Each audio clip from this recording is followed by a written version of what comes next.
Over 25 billion has now been withdrawn from Super. Let's have a look. Hello everyone, Florian.Heise here and welcome to another episode of HeiseSays. Got my stein of coffee and I thought we'd have a look at this article from news.com.au because it's discussing, well, over 25 billion that have been withdrawn from early super claims. Now, there are two camps.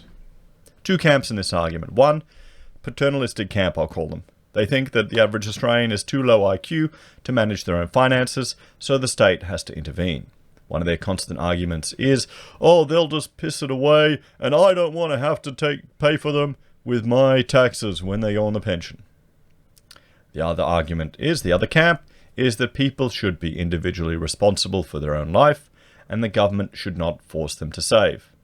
It's also quite frustrating having a big pile of money that you can't access for the biggest portion of your life, and it's frustrating that you're forced to provide money to union or retail super funds. But you can start your own fund. It's going to be very cost prohibitive. So they're essentially the two camps. I understand how super works. I understand the financial advantages for it. I appreciate the fact that, yes, some people are not going to save. I'd say financial literacy isn't just at a level, and some people just are too impulsive to do it. That's part of life. What do you think is going to happen when those impulsive people get access to their super? They're going to take it out as one big chunk, piss it away, and then you're still going to have to support them when they're old one way or another. That's what happens. That's, social welfare system, guys. That's part of life. They pay taxes their whole life. They get a slice of the pie too.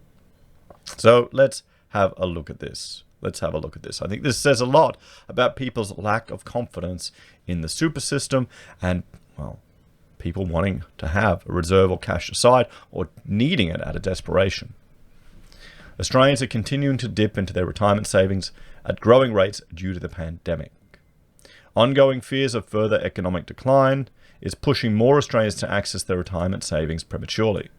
Latest figures by the Australian Prudential Regulation Authority show more than 25 billion has been siphoned off from the country's near 3 trillion wealth pool, with the ATO being hit with 3.6 million claims since its inception in April. The federal government implemented the early release of superannuation as a financial assistance measure for Australians who had become unemployed or experienced a reduction in working hours as a result of the pandemic.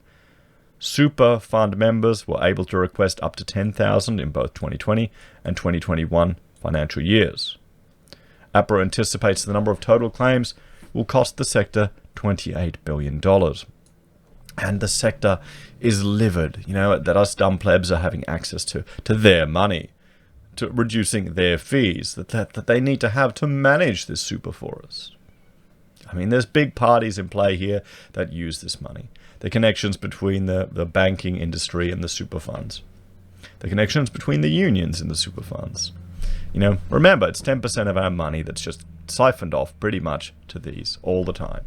Guys, it's your money. People should have the right to spend it.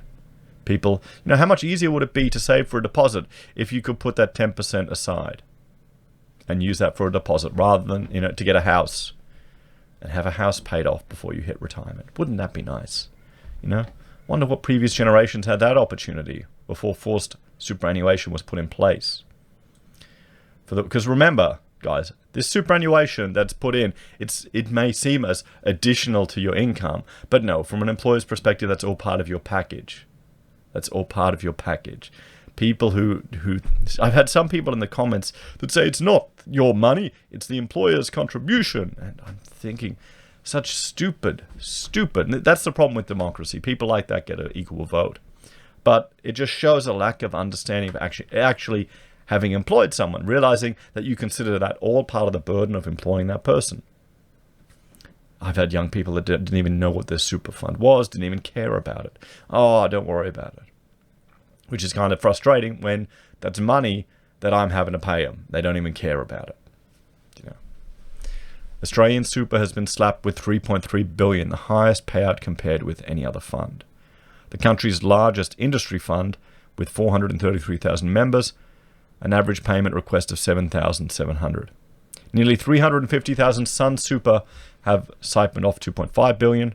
from the major fund, while retail workers from Rest dished out $2.2 billion. Major hospitality funds Host Plus had incurred a $2.17 billion hit to its funds under management, with 336 requesting hardship assistance. Cbus paid $1.5 billion, and health fund Hester dished out $1.2 billion to its members. So we can see here just a huge hit to the super funds. $25 billion. What do you all think, guys? Have you taken out your super funds? Have you used it?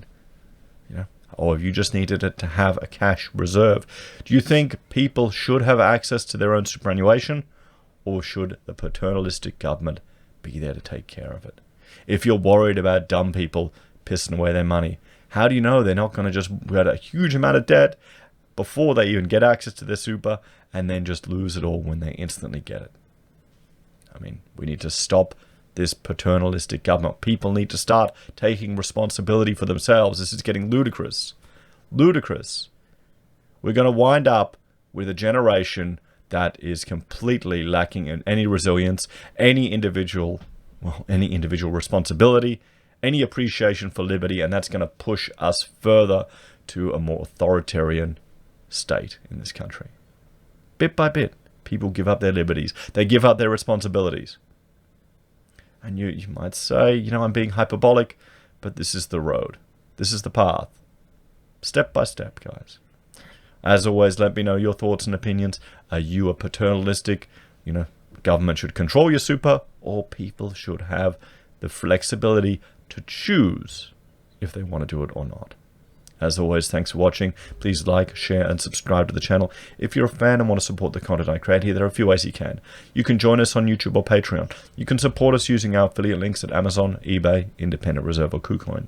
You can buy our merch from HeiseSays, use Gold Pass from the Perth Mint, or support us via PayPal. Take care. I'll see you all next time.